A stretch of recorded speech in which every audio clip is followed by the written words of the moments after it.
Hola a todas y todos, en este video les hablaré sobre el calvo con capa.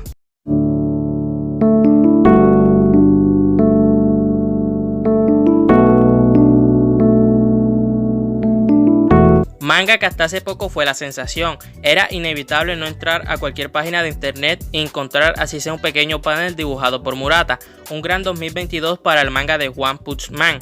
En todos los sentidos, se superó como historia, en dibujo y hasta anunciaron una nueva temporada del anime. Simplemente increíble, se merece todo lo bueno esta obra. Precisamente en este video les voy a hablar sobre ese arco que mantuvo hablando a todos y por el que considero que One Punch Man es perfecto. Como todos sabemos, el manga se publica en una revista seinen, por lo tanto la obra es de esta demografía, aunque si miramos detenidamente el manga no tiene nada de seinen, o por lo menos lo que se pensaría de un típico manga de este estilo. Ya saben que es muy maduro, con historias muy profundas que en ocasiones tienden a ser muy oscuras y todo eso.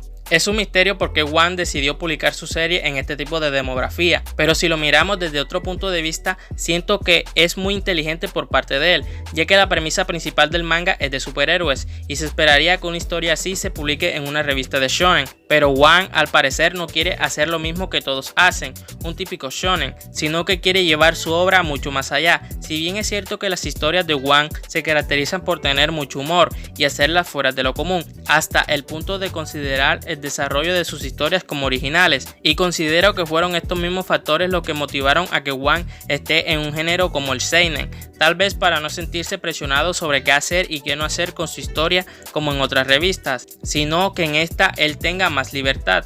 Esto es un buen punto muy positivo que contribuye de gran manera al manga. A medida que se avanza en la lectura se siente como un shonen más, pero existen ciertos destellos que hacen creer que lo que se vendrá más adelante será fascinante. Y todo colisionó en ese gran arco que la mayoría vimos, la asociación de héroes versus la asociación de monstruos. En esta saga predominaron las peleas entre los personajes, pero que también sirvió como punto de atención para observar las habilidades de ciertos héroes y otros que se escuchaban nombrar pero que solo se conocía su existencia. Es en las partes finales que en verdad veremos un buen trasfondo de la historia, en donde cada uno de los presentes en el campo de batalla y en todo el mundo llegaron a pensar que todo estaba perdido. Ver a Tatsumaki, que por lo general se alaba a sí misma como la más poderosa por estar en la cima de la clase S, tan cansada y derrotada, fue algo que nunca se me pasó por la mente.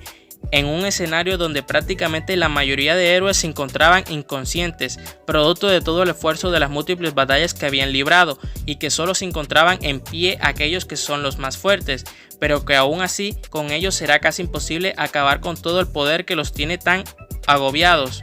Me pareció un buen desarrollo, además de que One alejó a Saitama para que de alguna manera no interviniera en la historia, solo por el hecho de ser el más poderoso. Buen acierto. Además, debo de confesar que en ocasiones mientras leía el manga llegué a pensar varias veces cosas como que aparezca Saitama y salva a todos, que salve a la pobre de Tatsumaki que está al borde del colapso por tanta presión y así se enamore de él por salvarle la vida. Que aparezca por favor, o si no el mundo va a ser un caos, cosas así, ya que se me olvidaba que esta historia es un seinen y no un típico shonen, en donde aparece el prota y salva a todos con power-ups, haciendo parecer que es el más fachero de todos. Pero en esta historia todo se maneja de una forma muy diferente. Si los personajes no hacen nada por ellos mismos, nadie lo hará. Incluso en un capítulo se plasma esta idea, ya que Tatsumaki se desplomó por unos segundos en la pelea que en ese momento se encontraba, y por su cabeza pasaron tantos pensamientos, y entre ellos uno en particular que trataba principalmente de eso. Si ella, que es súper poderosa y no hace nada, nadie más lo hará. Aquí quedó demostrado que cada personaje vale por sí mismo, y aunque en la historia existe un tipo absurdamente poderoso, eso no significa que esté en la obligación de socorrer a todos.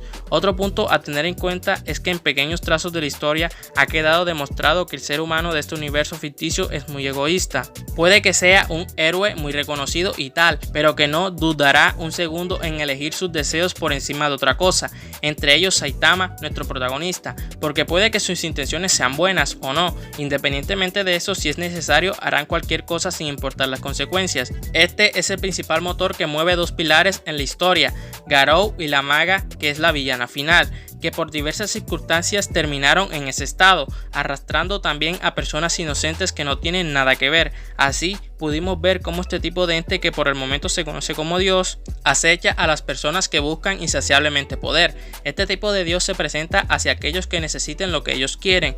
Mientras más alto sea el deseo, más altas serán las probabilidades de posibles consecuencias. Porque según lo mostrado en el manga, este tipo de Dios busca la destrucción de los humanos entre ellos, o algo por el estilo. Blast está más o menos vinculado a estos personajes. Se necesita más explicación al respecto para conocer mejor la situación. Lo que se puede pensar es que estos tipos son muy poderosos y que estarán relacionados con lo que se vendrá en la historia.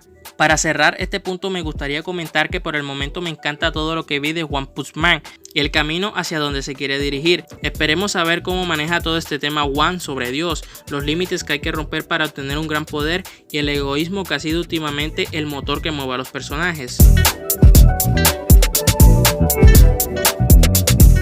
Ahora bien, no todo es color de rosa con la historia.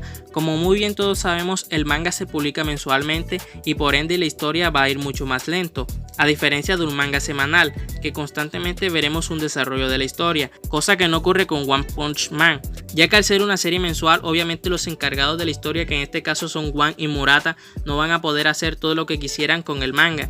Tampoco ayuda el número de páginas por capítulos que emiten, siendo muy irregular, así que en lo que más afecta esta realidad es en la historia, teniendo algunos vacíos en la trama producto de la disponibilidad de tiempo que poseen los creadores de la serie, y todos sabemos que si no se explica algo bien en una historia va a ser un gran obstáculo en la comprensión, generando grandes malentendidos y los denominados guionazos.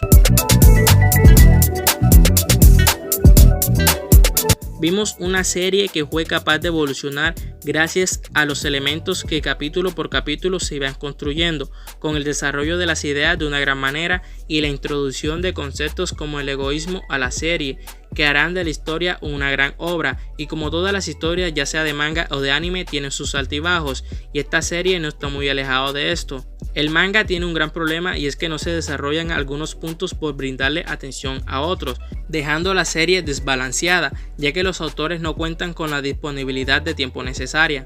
Pero que aún así, por el momento, One Punch Man está haciendo una muy buena obra, dándose la libertad de publicarse en otra demografía, utilizando esto a su favor para que la historia fluya de otra manera y no tenga el mismo desarrollo que otras historias, y es precisamente eso lo que nos encantó de la serie, el enfoque que tiene.